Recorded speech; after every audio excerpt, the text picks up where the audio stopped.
Order! Order! You are an incorrigible delinquent at times. Behave yourself, man!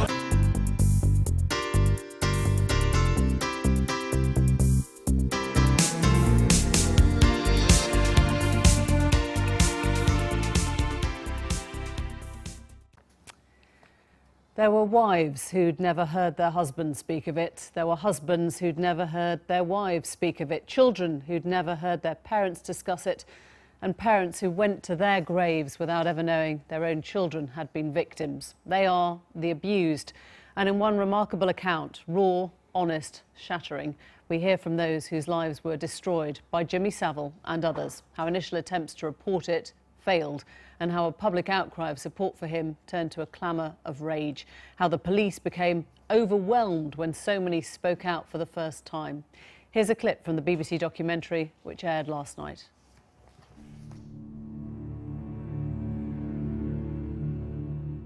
I thought I somehow asked for it. I would get so depressed. I had anorexia as well. I had absolutely no confidence in myself. I hated myself. I just felt I was branded. The only person I ever told was my husband before we got married.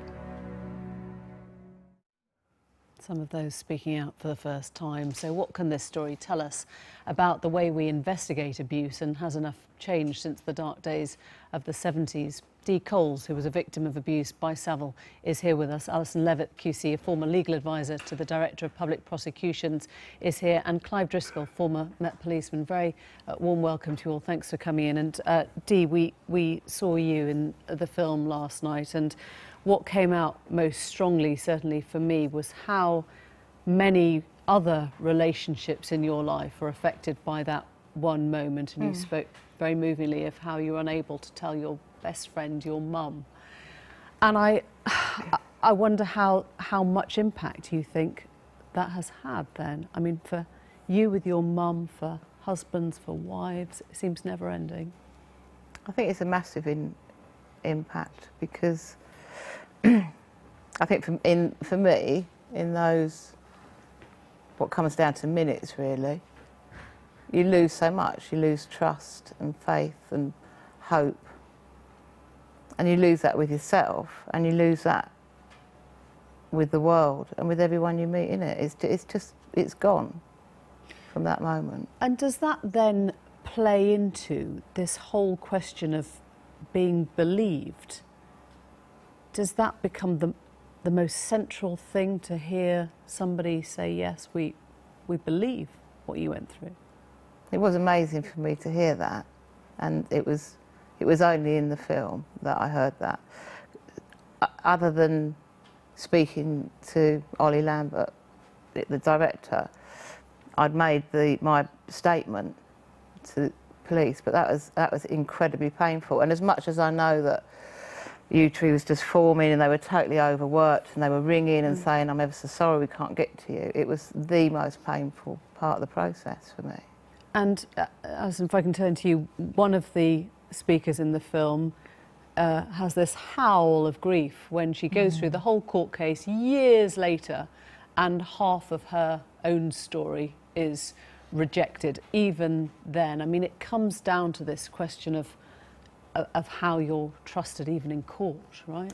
And I think it's very difficult to explain to victims that actually it isn't that they haven't been believed, it's that the standard of proof that is required from a jury is that a jury has to be sure.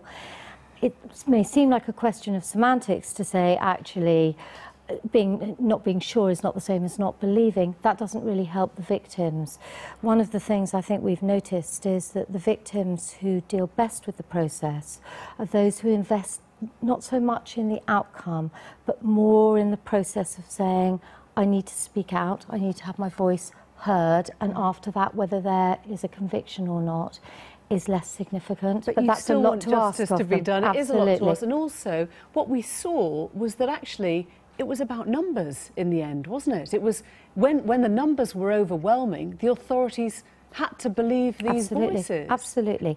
And cases where you think if individual victims had known there were others, they would have gone on, they would have sought prosecution. And that was one of the things that we realised, looking at the Savile cases, was that it resonated not only with those, but with things like the grooming cases in Rochdale and Rotherham, that because of the fear of a false allegation being made, and that's an understandable fear, that the investigators were in effect applying a higher standard for victims of sexual offences than they would for victims of, say, burglary or road traffic offences. And do you think, Clive, this has changed now, the way that investigators ask the questions, the very questions that they ask now?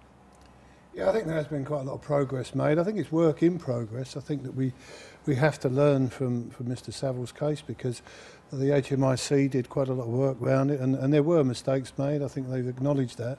I do believe the police are far better now in dealing with these cases, but you can always get better, and we need to win the confidence, because really it's witnesses that are the lifeblood of the police force. We need to be able to put good evidence before the Crown Prosecution Service to allow them to make, you know, their very important decisions, that there is a realistic chance of success in court. And I believe that the police certainly have got better at what they do, but I also believe that we have to learn lessons from nearly every case that we deal with, because the chances are that there's something that you've missed, and then, in fact, if that can make it better for the next investigation, that's how we have to do it. And do you think you're getting better at these investigations? For example, you know, Operation Midland has now been dropped. Do you feel that was the right decision?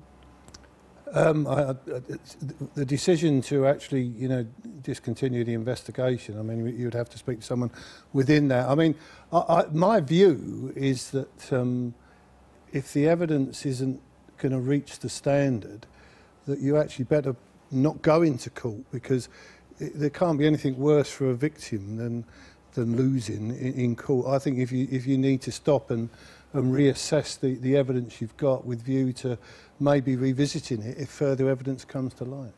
But I think that all three of us here would agree that the fact that something took place a long time ago, or the allegation relates to something a long time ago, does not mean it should not be investigated.